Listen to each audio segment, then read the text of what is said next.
So I want to thank everybody for being here, and especially all of the officials who gathered behind me, who participated in updating the status of what's going on, where we are, where we're going, what's needed, things like that.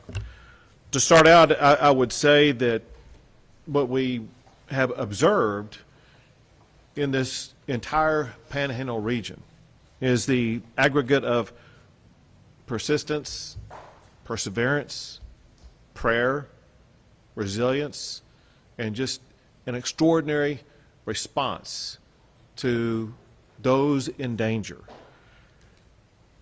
I have witnessed and observed some extraordinary damage in our state.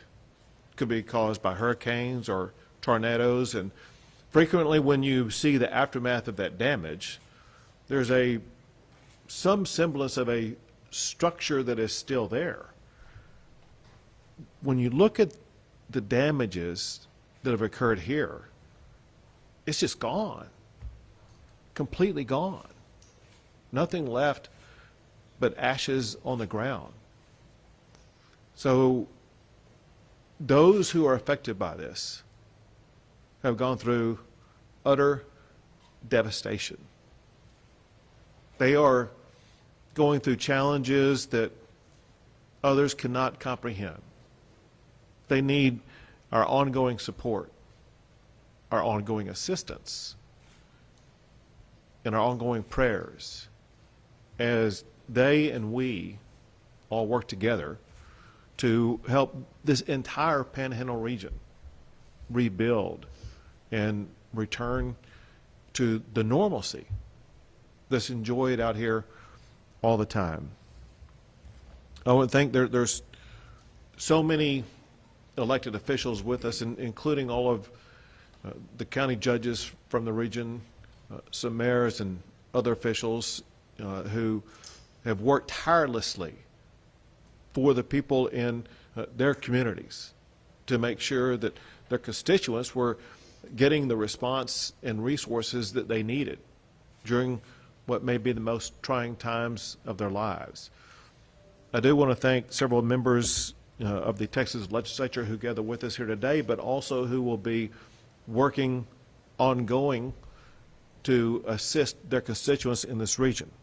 That includes Congressman Jackson, State Senator Charles Perry, and State Representatives Smithy and Price. I thank them for being here and what they have done and what they will be doing. For many local officials, as well as for many residents and businesses in this area, those representatives are a shortcut for you to seek and ask for and hopefully provide to you levels of assistance that you need. I want to also express my gratitude for the heroic response by firefighters. It's extraordinary to see what they were able to do. The largest fire in the history of the state of Texas cut a path so large that it exceeds the size of some states in our country. And it would have been far worse and far more damaging, not just to property, but also to people, but for those firefighters. As I understand it, there is one person who lost her life. Every life matters. And it's a loss for that family that can never return. But many more people would have lost their lives had it not been for fearless firefighters who put their lives on the line, some of whom were injured in the line of duty, working tirelessly to respond and beat back these damaging flames. Also want to thank all of the emergency management professionals. There's a time when there's a need, when candidly you can't sleep. Emergencies don't have a start time and an end time like 9 to 5. They're 24/7. And these emergency management responders have been responding to this emergency around the clock in every community across the Panhandle to make sure that their needs were met. Along those lines, I want to thank the Emergency Management Director for the state of Texas, Chief Nim Kidd, who you'll hear from here shortly, but he himself is a former firefighter. He understands exactly what these people have gone through from his own personal firefighting experience, but also through his experience as being the lead person in the state of Texas to respond to every disaster that we have in this state. And every official that gathers with us today representing every jurisdiction affected by this fire knows that they have had immediate and ongoing constant access to Chief Nim Kidd, who has a primary responsibility, and that's to make sure that the need of every governmental entity in this entire region is met. And he has delivered on that job mission. I want to thank all of the county and city road workers and other different types of workers like that that have cleared roads, whether it would be to clear them for purposes of fire breaks or clearing them for purposes of people to get through areas that have been damaged. But not just the road workers, the city employees, the county employees, or the local employees, that they too have been working around the clock to either protect communities or to restore communities as quickly as possible. One thing that we talked about in the briefing is going through a disaster of this magnitude highlights the importance of emergency management preparedness. And many communities had emergency management plans that were put into place that proved to be effective, and far more damage would have occurred had those plans not existed and not been executed upon. And I express my gratitude for those who had the plans. There are 14 state agencies and 45 local agencies, all of whom have been working together to make sure that the needs that are extraordinary are being met as we speak to help address the challenges that are being faced by these local communities.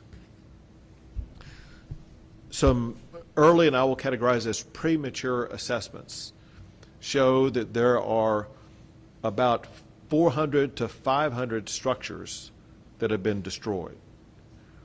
There's no way to say for certainty that's going to be the final number, because there's still the ongoing assessment process. I want to go through several different things that have no particular order, but all of which I would say are important. One is, even though we gather at a beautiful moment in a day right now, everybody needs to understand that we face enormous potential fire dangers as we head into this weekend. No one can let down their guard. Everyone must remain very vigilant. Winds are going to pick back up. The right elements for a fire will be around. And as much as everybody has gone through this, all of us must remain vigilant to make sure that all the steps are taken so that we continue to prevent the loss of life and do everything possible to contain fires, to minimize the encroachment of fires upon homes and cities across the entire region. Another thing I want to say, and that is that there's several things that I've done. One is to issue the disaster declaration. The other is to make requests for funds from the appropriate agencies. Another is every waiver that has been sought to assist in the process that has been sought has been granted. And I will continue to do so to accelerate the recovery process. Recovery is a huge issue right now. We have people who don't have a home, don't have a place to go to. Their home is gone. And we as a state, we as a community, and we as Texans need to collaborate together to work not just on that restoration process, but that restoration process takes a while. We need to work on the process of finding immediate and temporary housing for these individual people. These people are suffering. Some entities that are working on that include the Red Cross. The Red Cross is working, their representative is here with us right now, working with displaced families. Local churches are working with displaced families. We have at the state level the One Star Foundation, the Amarillo Foundation, and there are others, perhaps from each community or county affected by this. We all will work together for both temporary and permanent solutions for those who have been displaced. We understand there's a need for speed. The Red Cross and the churches and others working on this, that they will be working with the rapidity that's needed to meet the needs of those who are looking for a place to stay. One thing that's very important, I realize we are in a time of chaos, but even during that time of chaos and in the immediate aftermath of it, one thing that I as governor need is as much of an assessment of damages as possible. One thing that I will be seeking to do is to make a federal disaster declaration request. And in order to be able to do that, there's a dollar amount of damages that must be shown that has been suffered to qualify for that request. And all of these local officials and others will be working to help aggregate the damages that have occurred that would help qualify for federal assistance in that regard. There's a need for debris removal as well as debris management. Debris removal because of everything that's already been victimized by the fire that's taken place and needs to be removed. And we will be working with local officials to make sure that they are able to manage that debris removal. We also need to work on the management of that so that it is not a catalyst for any type of fire that could be coming in the pathway. One issue that was frequently raised in our discussion is the need for greater air support, not just for this fire, but on an ongoing basis. And so there's two different time frames to look at that. One is the immediate time frame, meaning like today and tomorrow and over the weekend, as we may be dealing with other fires that could be arising here within an hour or a few days. We have, I am told, the adequate air support that's going to be needed to be able to help combat those fires here in the coming days. But then we get into the longer term. We obviously are here for the long term. And we, being myself and my fellow members of the legislature, and as well as Ronnie Jackson, we're all going to work together to find a way to put together the air resources that are needed for fires that are, let's say, more unique or different in this region of the state of Texas than some others because of the extraordinarily high winds that were sustained in this area that candidly make it difficult to fly. But there have to be planes available that can fly through those heavy winds, that can lay down the retardant or the water that's needed in order to be able to contain and reduce fires. So just know that we know that's a long-term solution that must be addressed, that we will work on. And again, just to repeat myself, we are prepared as we speak right now for immediate needs for air cover in the event that fires do arise here in the coming days. One thing that was stated repeatedly that's been a tremendous help is the amount of hay that has been provided from other areas, other states. And I don't have a list of the states, but I do want to say this.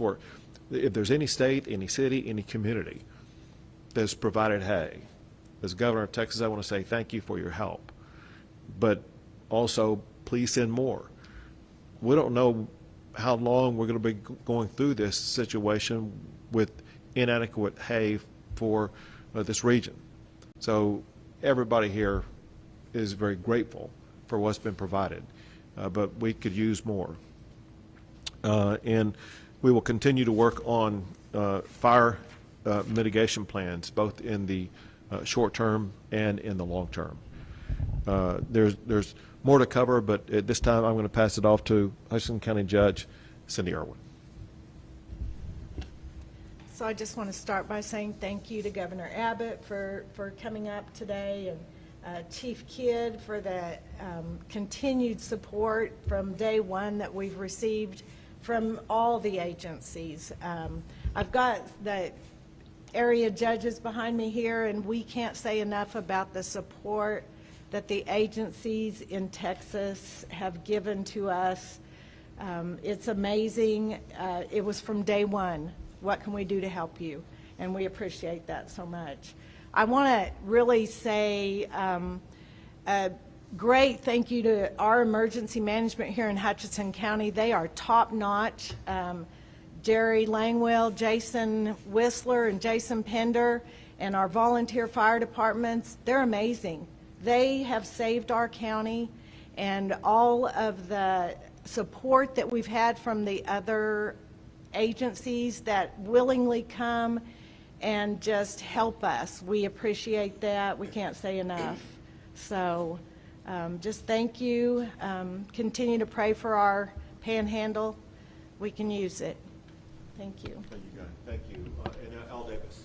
Yes, sir. Thank you very much, Governor. First of all, I want to say that as the director of the Texas A&M Forest Service, our hearts really pine for you here in this region, and we wish you the best present in your recovery as we move forward. I want to say, Governor, that Texas A&M Forest Service really values the relationship that we have with the VFDs and all the locals and all the emergency response agencies, and working in support of Chief Kidd. We have a number of resources here on the ground to include aviation, equipment, and most importantly, people. So again, we're here preparing for this weekend. Thank you very much, sir. Now, Chief Kidd. Thank you, Governor. And I want to echo Director Davis's thoughts. Our hearts and prayers are with those that have been devastated by the largest fire in our state's history. And we're not leaving here until the fire is out and until we're well on the path to recovery, and we'll continue to support. A lot of our employees live in the Panhandle. And you see with the other state agencies that are behind us, their families are also impacted by these fires. I can't go any further without praising our firefighters in this area. The men and women that took off from their work and their jobs and left their homes and their families to go and fight fire, it's not just courageous, but they brought expert skill, expertise, training, and really put their lives in harm's way. Now, the governor said it earlier, I'm going to say it again. This is the most devastating wildfire by acreage in our state's history.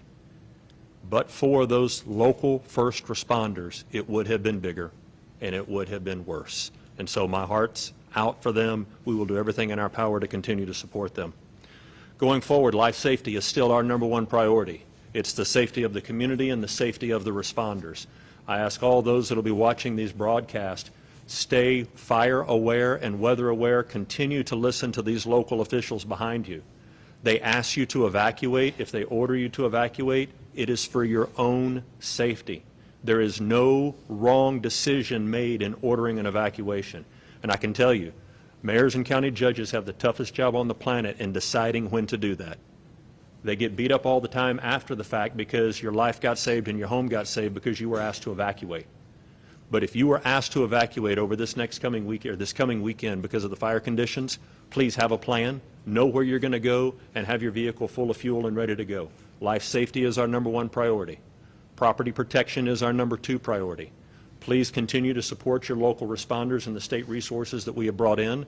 They are moving around 24 hours a day trying to make sure that we're getting ahead of this fire, containing the ones and gaining containment on the ones that we have. And I also need your help, and let's go through this weekend with no new starts. Over 90% of wildfires are human caused. We've got to get the message out, no new starts. We do not want to divert resources from our existing fires onto a new start fire. Finally, the state resources that are here have come from far and wide, Governor. We've got them from down as far as the Valley into Houston and in the Woodlands, San Antonio, up the I-35 corridor. We will continue to push resources in here, ground resources, heavy equipment, and aircraft in here as long as they're needed. As we focus on recovery, the recovery mission will be long-term. We need immediate terms right now. Thank you to all of the faith-based organizations that are stepping up with the sheltering operation, but sheltering will turn to temporary housing. We will continue to work with the state agencies that are not represented here yet, but will be, for state housing missions that we can work through, and our federal government partners. And finally, donations management is usually what we call the disaster after the disaster. Thank you very much to all of those that are donating. Please go to the websites and listen to your local officials about the donations that are needed, and continue to donate. And cash is always the right size and the right color. So thank you very much. Thank you. We'll take a few questions.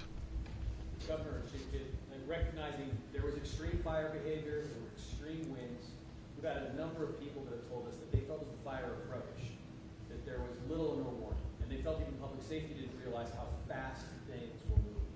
Were the warnings adequate? Was there anything that slowed or delayed them, and can anything be done to improve them as we have more fire incidents? Yeah, that's a very good question, and it's been asked a lot. And I want to, talking to our local partners here, your local TV meteorologists have been talking about fire conditions of last Tuesday for the last 7 to 10 days. Out of the state, we've been pushing those messages out since the Thursday before the fire happened.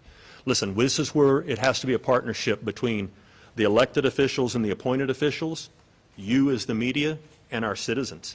That message has been broadcast, and it will continue to be broadcast, and I need you to continue to get it out. But I also need your help in convincing people to pay attention sometimes.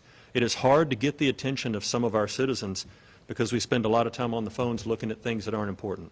Emergency notification systems are great. They are nothing like the situational awareness that I need you to help me instill in our community. We've said it multiple times today. Tomorrow's going to be a bad fire day. There will be people that will be caught by surprise for that, and I need your help in getting that message out. We will continue to push it. Governor, you mentioned one fatality, but we have heard additional reports of possibly a second fatality in Gray County. Could you try to clarify that for us? Sure. So I've heard about the possibility of the second fatality that you mentioned, but have not received confirmation of it yet, and hence I didn't want to report it. Governor, can you talk about the long-term impacting on livestock ranching here in the area? I don't know if you've been in touch with Sid in talking about just what ranchers can do to recoup any losses. I know you mentioned hay for livestock and bringing it up here, but is Texas prepared to face an issue with this, livelihood, because this was such a rough fire that took out so much ranch land? The short answer is yes. We're prepared to take whatever actions needed.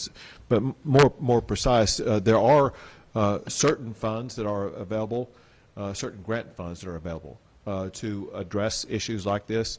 Those will be looked at to see if they qualify. Other than that, there will be other efforts that can be made. We know that the loss of cattle is extraordinary, but it goes beyond that. I mean, look at the grass they feed on. Look at the fences that kept them in. Different things like that. So we're looking at the big picture holistically about ways in which we can assist both the ranchers and the farmers to be able to recover from this. Yeah, please, hold on a second. And if it's okay, I'd like to add to that a little bit more. Everything the governor said is accurate. We'll continue to work with the Texas Department of Agriculture. But you also have the Texas A&M AgriLife Extension agents that are here in each one of these counties, and they're going to continue to be here. The grant process and the state and federal grants for agriculture can be tedious and cumbersome. Our goal is to have in each county a place where those ranchers can go to get the right information about the right grants, because every one of them will have a little different application process. The short answer is we will continue to do our part to support them as much as we can, and we have the resources in place today for them to start talking to. Do you foresee, though, a long-term impact on meat production in this area because of what's happening? Do we foresee a long-term impact? I really think we need to ask the ranchers that. I mean, there's Roberts County, 90% of that county is burned. Right? There's going to be an impact in that county. But for the independent producers, that's a conversation we need to have with them about what that short or long-term impact will be for their organizations. What steps can citizens take to mitigate fire damage to their properties? Great question. Al, you want to hit that? Certainly. The big thing is, first of all, we have a website, Texas A&M Forest Service. We also have grants, for individual homeowners to be fire wise, to do mitigation around their homes, to reduce fuels and what have you. So again, go to our website, Texas A&M Forest Service. It will give you some specific things that homeowners can do to be fire wise and to protect their homes. Where do the investigations stand for points of origin at this point in time for the multiple fires? I'm going to say we're going to continue to work with our local partners to do cause and origin determination. I would say all of that is still under investigation at this time, and I have received no official report yet. Sir, you mentioned that the cost is part of what will make this federal disaster. Does cattle and livestock count in that number? So, great question, and it's going to be a little bit of a complex answer. Under the Federal Emergency Management Agency, FEMA, livestock does not count towards those thresholds. And that's why we've put one of our team members from the Texas Division of Emergency Management in every county with every county judge to help the citizens and the ranchers be able to know what grant programs to go to. We will continue to open disaster recovery centers. We'll need your help getting that message out of where and when they will be so that the individuals, whether they're just a homeowner or a producer, can come and get the answers to those very complex questions. Governor, 10 years ago, the Fritch area had a devastating fire where we lost hundreds of homes. Most of those homes were low-value homes and from people, frankly, that were low income. We received no state aid because of the low income and low value.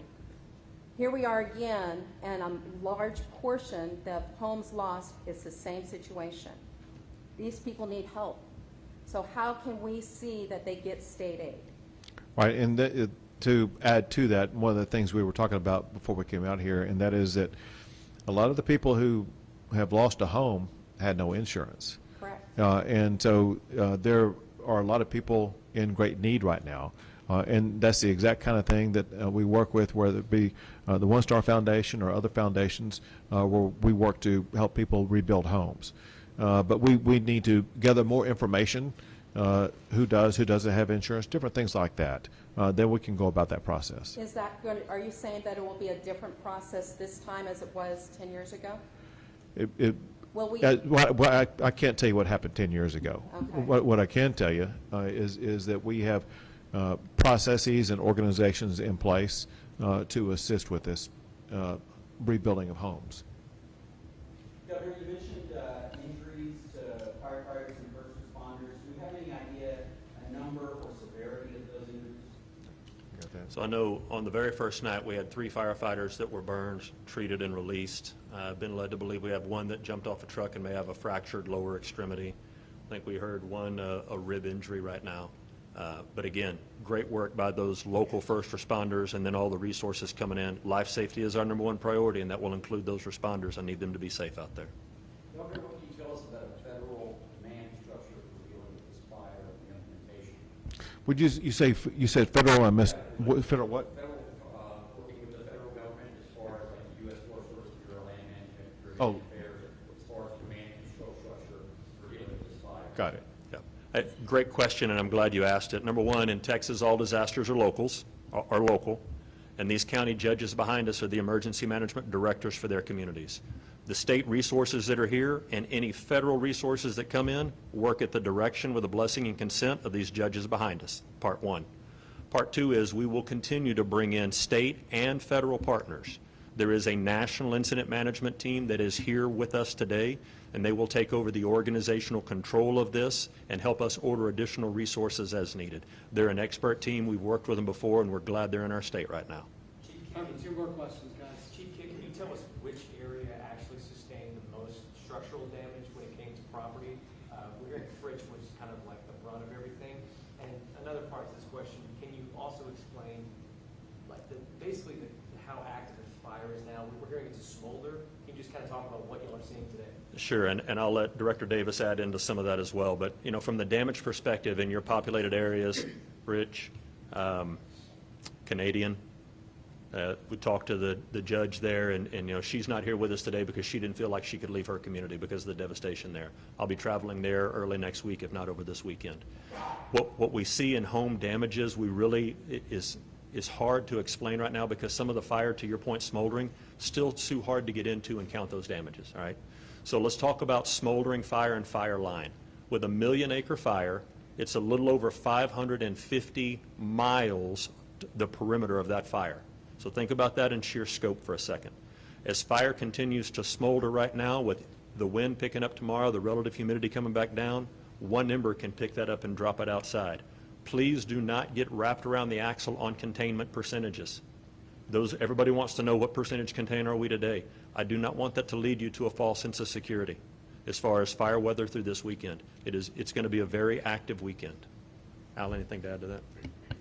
I think you've covered it very well, Chief Kidd. Governor, One more question, folks. you said something about the air containment, I mean, bringing in like air support. Is there something that's happened with this fire that's gonna make the way Texas looks at a region like this that needs so much air support for fires like this? Sure. It's something that when we realized that because of winds, because of other challenges, there was air support that was not provided initially. If it had been provided, it's possible that the fire could have been more contained. That's the kind of thing that lets me and other decision makers in Austin, Texas know that if we can provide the type of equipment and personnel that will be able to better fight fires like this, it's something that we need to step up and do. Bottom line is we want to make sure that we don't have a repeat of this type of fire in the future. Maybe the best tool that we could add to the toolbox to prevent a fire like this would be better, different types of planes to make sure that we would be able to drop retardant and other material that would slow or stop a fire. Thank you, everyone.